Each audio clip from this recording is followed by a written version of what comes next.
За тэр урьдчилан асуудал дээр одоо 4 сарын 16-нд квот тогтоох яаж өгөх вэ? Оруулж ирэх тэжээл урьдчилан асуудал дээр нэгдүгээр, хоёрдугаар саяын баруун туурны улсын баруун туурны гурван тэжээл аж ахуйг мөн ховдын Эрдэнэрийн услахад тариалангийн талбай тэгээд ногоон нур сүм ачт нурын цаваас төшөөлсөн ногоон нурын тэжээл аж ахуйд байсан. Энийг сэргийх ямар боломж байна одоо энэ цаашдаа энэ хөгжүүлэхгүй болохгүй байх. За энэхүүр сайд хариулъя.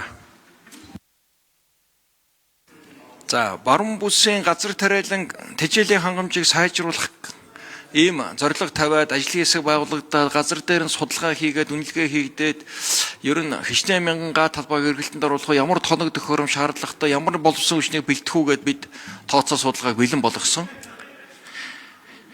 За харамсалтай нь 26 онд хэрэгжүүлэх төсөл тусгаад өгсөн хөрөнгө оруулалтын зардлууд үндсэндээ их хурл дээр хасагдсан. Ер нь цаашдаа бид нар баруун бүс нутгийн тэжээлийн чадварыг хангалтын чадварыг нэмэхгүйгээр энэ өвлжилт энэ байгаль цагуурын эрсдлийг даван туулахад нэлээд хүндрэл учрна. Буюу зардал их гарна. Тэгэхээр энэ Атрийн 4 дугаар аяны хүрээнд олгогдсон тэр 200 мянган га талбайгаас манай баруун 5 аймаг удирдлага сонсож байгаа бол онцгой анхаарч тэр тэжээлийн тарих талбайгаа засгийн газрын хуралд хурдан оруулж ирж аваач ээ. Энэ дээрээ дэмжсэн орон нутгийнхаа бодлогыг давхар явуулаач ээ л гэж одоо хэлхийг хүсэж байна.